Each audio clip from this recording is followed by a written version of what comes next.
Y ahora, un brillante momento en la animación.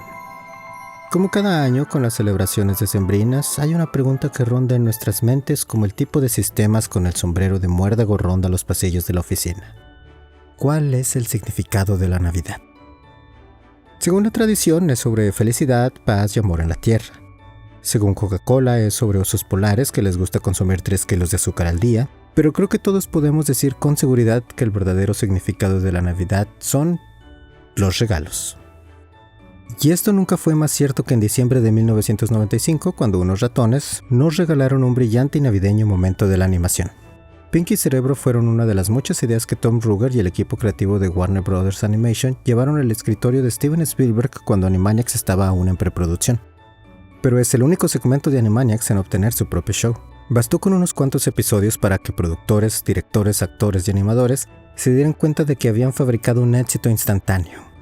La idea de que cada capítulo tuviera que tratarse sobre un plan para conquistar al mundo resultó ser la mejor herramienta para los escritores. Así la trama podría ser sobre cualquier cosa, programa educativo, ciencia ficción, de fantasía o musical. Nada estaba fuera de la mesa, siempre y cuando se enfatizara que lo que los roedores hacían era con el mismo objetivo. La flexibilidad de los escenarios era perfecta para cierto Steven Spielberg, que a pesar de estar ocupado con Jurassic Park y la lista de Schindler, todavía destinaba parte de su tiempo para ver las cintas de las caricaturas que producía. Y gracias a que en esa época era el director más famoso del mundo y tenía Warner Bros. Comiendo de su mano, su participación en la serie le garantizaba al equipo de Pinky y Cerebro una gran libertad para trabajar y prácticamente cero censura. Agregando una de las canciones más pegajosas en la historia de la televisión, Pinky Cerebro, Pinky Cerebro. No pasó mucho tiempo antes de que los altos mandos ordenaran una serie exclusiva de Pinky Cerebro. Contando con un piloto, 66 episodios y un spin-off del que no hablaremos, Pinky Cerebro es la definición de un clásico moderno. Y a pesar de ser una serie de comedia, nunca temió de entrarse en territorio más dramático o sentimental. Y el perfecto ejemplo de eso es el especial de Navidad adecuadamente titulado La Navidad de Pinky Cerebro.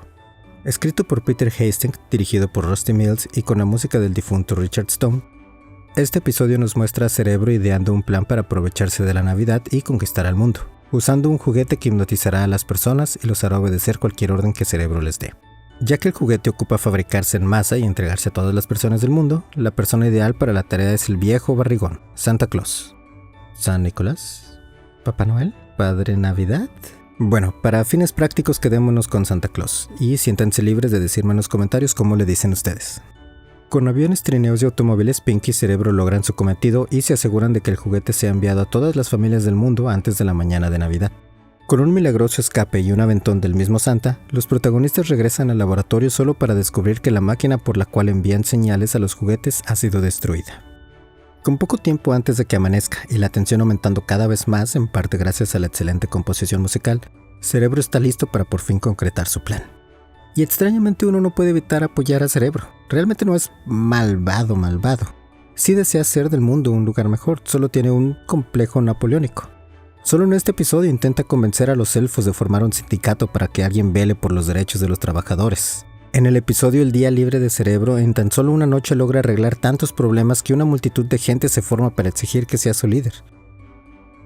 Así que cuando el momento de la verdad llega, queremos verlo triunfar. Y para agregar drama a la situación, justo antes de transmitir su mensaje, Cerebro se da cuenta de un pequeño detalle. Una carta, para ser precisos.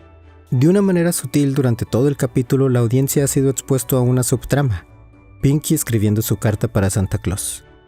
La carta es mencionada múltiples veces, pero siempre es en escenas rápidas y que normalmente terminan en algo cómico. Pero si prestamos atención con cada escena, la desesperación de Pinky por entregar su carta aumenta. Sin darnos cuenta, la idea fue planteada en nuestro subconsciente. Cuando llega el momento de que Cerebro lea la carta, no se siente que venga de la nada.